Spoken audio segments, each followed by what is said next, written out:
Damn, that's a lot of green on that table. Hey YouTube, it's another day at the wet coast, and today I'm going to change the oil on my 2008 BMW E90 323. What's so hard about an oil change? Not much. This is pretty easy. There's a couple things on the BMWs though you have to watch out for, and I'll show you what those are. It's not hard at all. The first challenge is clearance. These cars are low to the ground. There's no real jack points under there. In fact, these cars don't even come with jacks because I guess the more you pay for a car, the less they expect you to do with it.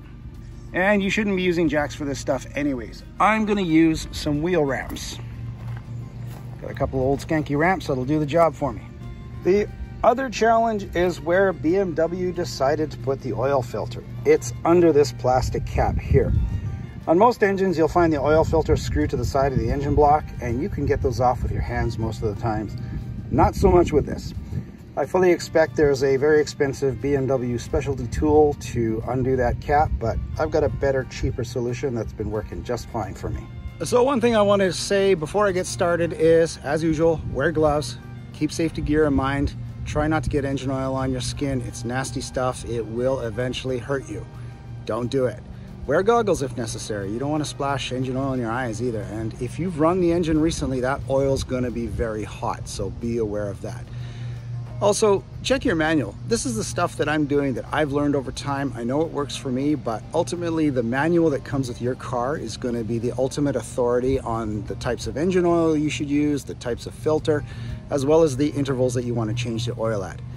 I tend to run oil changes more frequently than the recommended. Instead of, I think, 10,000 miles or 15,000 kilometers is what's recommended for these cars, I tend to go 5,000 kilometers, which is pretty low.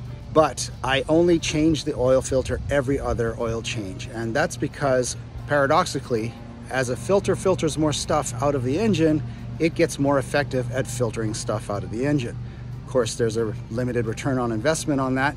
You do it too long, that filter's gonna plug up and then it's not gonna work at all for you. Anyways, your mileage may vary. Check your manual. This is what works for me. Time to get at it. I mentioned these cars are low, right? So, to prevent the spoiler from hitting the ramp as I drive onto it, I just throw a piece of 2x4 on both sides. It acts like a little mini ramp for the ramp.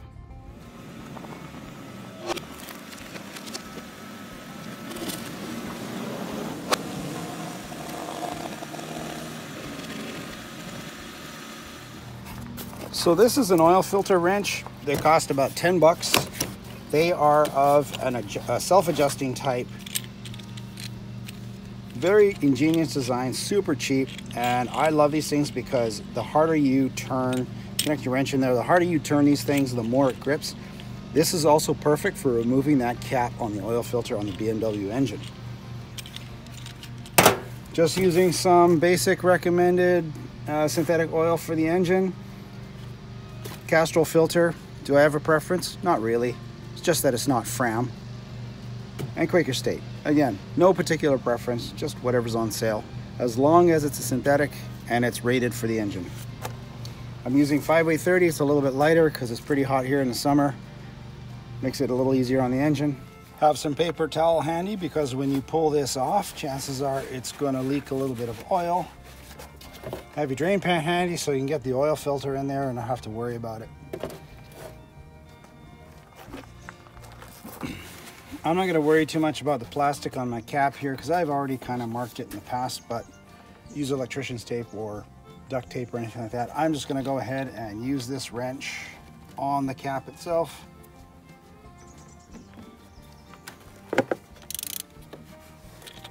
And just like that, she'll loosen it right up.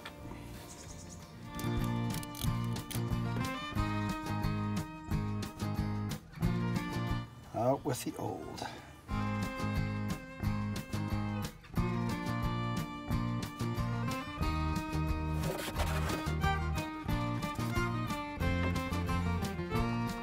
Now, I remember this thing will sometimes pop out, fall up off. You want to make sure that stays in there because it goes down in the center. I think it's a relief valve or something like that.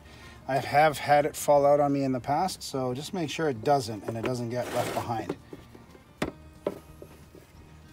Old oil filter looks okay. It's definitely needs an oil change. And it barely leaked anywhere. So the oil filter will come with, obviously, the filter itself. Will also come with some O-rings and a copper gasket. So the little copper gasket goes to the drain plug. Replace it if you've got it. They do wear out. The big O-ring is for the cap that holds down the oil filter. The small O-ring isn't applicable for my car. I don't know what it's for, so please check your manual in case it might be something to do with the pressure relief valve inside the cap. I'm not sure, but my car doesn't have it. All right, so before you try to put the new oil filter on the pressure relief valve, use a pick or a small flathead screwdriver. Pry the old O-ring out over the threads. It's easy enough to take off. Done.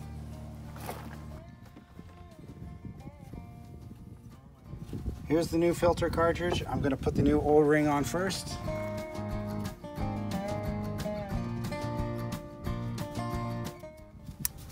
Just roll it down over the threads once you get it started.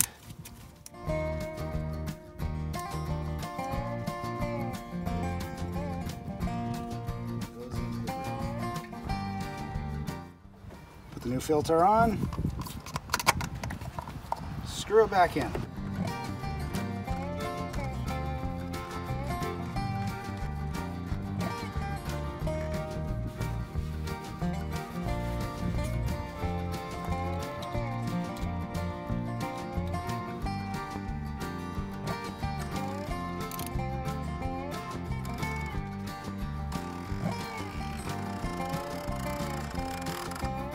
Doesn't have to be mega tight, just enough so that it seats properly.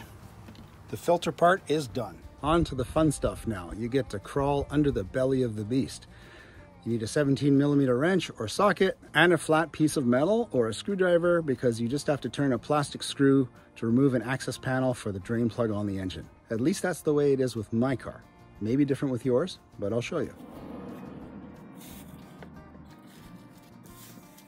The panel just pops right off.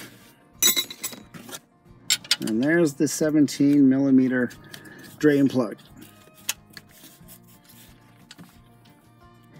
Crack it a little bit, get your drain pan under there. Try not to get covered in oil.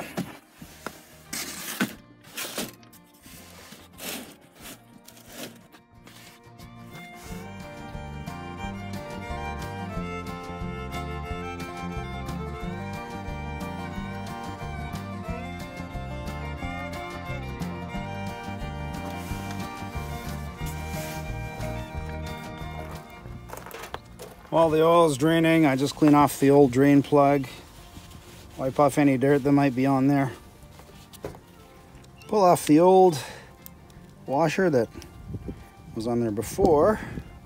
Should be easier than this. Might have to unthread it, just like it was an actual bolt. Put on the new one. It's ready to go. Once the oil's finished draining, take your brand new copper washer and your cleaned up drain plug and start reversing the process.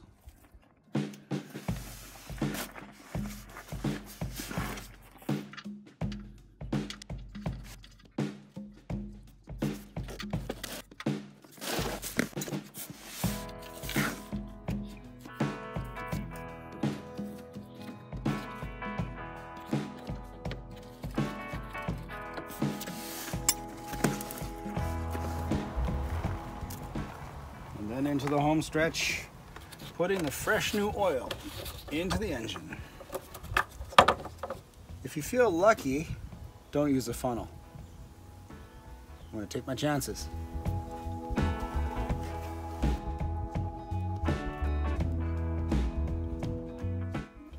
Okay, it's messy. My hand slipped.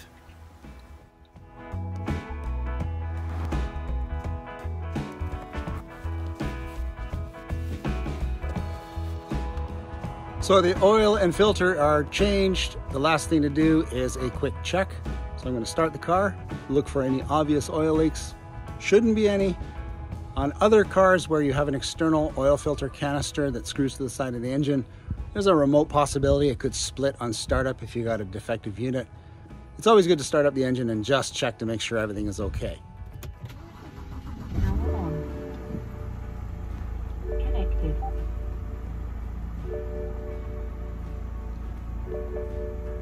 Headlight issue, that's something I know about and will address in a future video.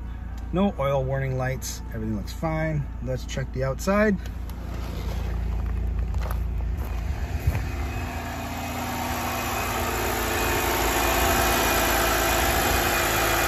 Looks nice and tight there.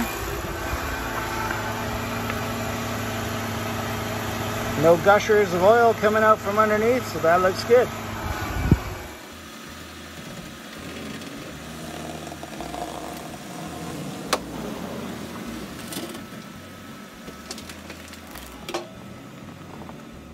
A simple and successful oil change.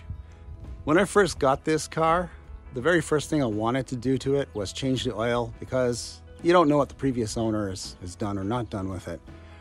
I spent a half hour digging through the engine bay looking for a dipstick. I guess it's another thing that BMW doesn't put in their cars anymore because the more you pay for a car, the less they want you working on it, right? Anyways, I discovered that I have to use the computer on the dashboard to find out what the oil level is. This car takes 5.5 to 6 liters of oil. I don't know what that is in quarts. It could be 1, it could be 250, I'm not sure. But that's the only way to do it. So I'll take the car for a test drive, see if I have to add any oil, and I'll call it done. So I've driven the car about 100 kilometers or 60 miles, and the computer has finally gotten around to checking the oil level and has thrown an alert. Go into the oil settings, and it's saying here to add 1 quart, or I don't know, 1/10 of a liter or something like that. I'll figure it out. So I'm going to do that now. Something you should do after doing your oil change, especially when you do a filter. If you change a filter, that always takes a little bit more oil than what might be a regular oil change. Just something to keep in mind. So I hope you found this video fun and maybe informative. If you liked it, hit a like, hit the subscribe button, help me out. But regardless, thanks for watching, and I'll see you in the next video.